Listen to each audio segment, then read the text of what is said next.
안녕하세요. SPI 고병기 편집장입니다. K리츠 위클리 전해드리도록 하겠습니다. 지난주 리츠 시장은 한 주 내내 변동성이 아주 큰 모습을 보였습니다. 21개 리츠의 단순 평균 수익률은 마이너스 1.21%를 기록했고요. 마이너스 1.16%를 기록했던 전주에 비해서 낙폭을 키운 데다가 3주 연속 하락세를 이어갔습니다. 이 상호관세 이슈에 따른 영향이 아주 큰 것으로 풀이가 되고요. 상호관세 이슈로 크게 출렁거렸던 글로벌 증시와 마찬가지로 리츠 시장도 상호관세 이슈에 따라 하락과 상승을 반복하는 모습을 보였습니다. 지난주 첫 거래일 같은 경우에는 마이너스 2.56% 기록했던 리츠 시장이 8일에는 0.64% 상승하면서 다시 반등을 했고, 또 다음 날인 9일에는 다시 마이너스 1.4%를 기록했고, 10일에는 2.0% 상승, 11일에는 0.1% 상승하는 등 한 주 내내 변동성이 아주 컸습니다. 같은 기간 동안 코스피 지수는 마이너스 1.32%를 기록했습니다. 지난주 시장에서 주목했던 것이 지표는 이제 미국의 3월 소비자 물가 지수 CPI인데요. 미국 노동부는 지난 10일에 이제 3월 미국 CPI가 전년 동월 대비 2.4% 상승했다고 밝혔습니다. 지난 2월보다는 상승폭이 줄었고 시장 전망치인 2.5%도 밑돌았는데요.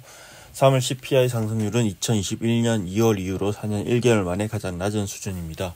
전월 대비로 또 마이너스 0.1%를 기록하면서 시장 전망치인 0.1% 상승을 밑돌았고요. 변동성이 큰 식료품과 에너지를 제외한 거래 CPI 상승률도 전년 동월 대비 2.8% 상승해서 시장 전망치인 3.0% 상승을 밑돌았고 2021년 3월 이후로 가장 낮은 수준을 기록했습니다. 전월 대비 상승률 역시 0.1%로 2021년 1월 이후로 가장 낮은 수준입니다. 지난주 같은 경우는 미국 연방준비제도의 3월 연방공개시장위원회 회의록도 공개가 됐습니다. 회의록에 따르면 다수의 연준위원들도 도널드 트럼프 정부의 경책에 미칠 순효과가 어떻게 나타날지 불확실성이 크다고 언급을 했는데요.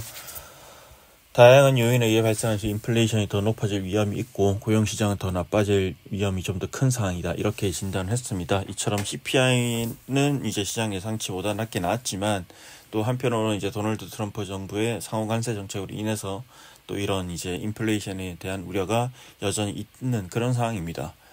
이런 가운데 이제 시카고 상품거래소 패드워치에 따르면 현재 시장에서는 연준이 오는 상반기에 금리를 인하할 가능성을 68% 수준으로 보고 있는데요. 일주일 전만 하더라도 연준이 상반기에 금리를 인하할 가능성이 약 95% 수준에 달했는데 일주일 사이에 크게 낮아진 그런 수치입니다.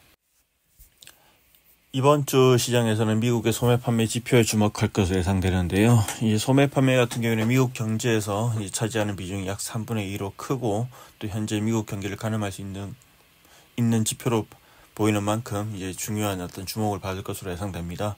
이외에도 연준 고위 인사들의 발언도 예정되어 있기 때문에 주목할 필요가 있습니다.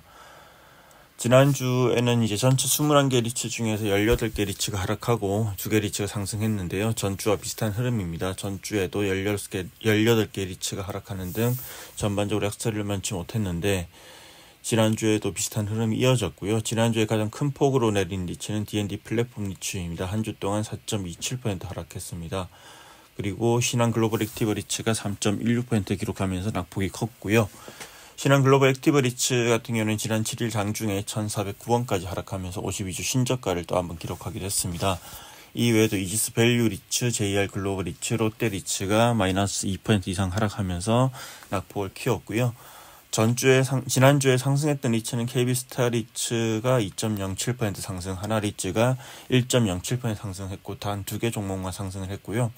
KB스타 리츠는 전주에 마이너스 5.73% 그리고 하나리츠는 마이너스 3.47%를 기록하는 등 낙폭이 컸는데 또 지난주에는 전주의 낙폭을 어느 정도 만회했습니다. 다만 다른 리츠들과 마찬가지로 KB스타 리츠와 하나리츠도 일주일 내내 변동성이 큰 모습을 보였기 때문에 이러한 점들을 좀 예의주시해서 볼 필요가 있을 것 같습니다. 그리고 D&D 플랫폼 리츠의 넥스트 파이프라인이죠. 수성스퀘어 인수의 윤곽이 나왔습니다. D&D 인베스트먼트가 이제 D&D 플랫폼 리츠를 활용해서 인수를 추진하는 강화문 수성스퀘어 같은 경우에는 이제 총 부동산 매입비가 5,226억 원이고 부대 비용 등을 포함해서 5,800 3,365억 원에 이제 인수할 예정인데, 이 중 3,390억 원을 선순위 담보대출, 그리고 나머지 520억 원을 중순위 담보대출, 그리고 1,955억 원을 에쿼티로 조달할 예정입니다. 우선 이제 D&D 플랫폼 리츠와 관련된 얘기를 해보면, 이번에는 이제 전자단기 사채를 발행해서 우선주 1,130억 원 인수하고 나머지 우선주는 올해 하반기에 편입할 예정인데요. COC는 6.5% 수준입니다.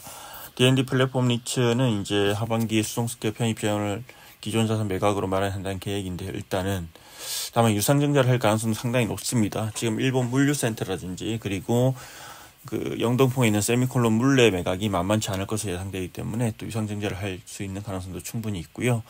참고로 수송스퀘어 같은 경우는 현재 SK 에코플랜트가 이제 전체 임대 면적의 87% 사용하고 있는데, 임대차 만기가 2027년 6월까지입니다. 또 향후 SK 에코플랜트 퇴거를 하게 되면 SK D&D가 임차 합약을 재고하고, 그 이후에 이제 SK 계열사들을 신규로 유치해서 이제 임차 공간을 채운다는 계획이고요. 그리고 기본적으로 지금 임대료가 주변 시세 대비 낮다고 판단하기 때문에 향후에 또 임대료를 올릴 수 있다는 판단까지 하고 있는 것으로 보입니다. 이상으로 K리츠 위클리 전해드렸습니다. 고맙습니다.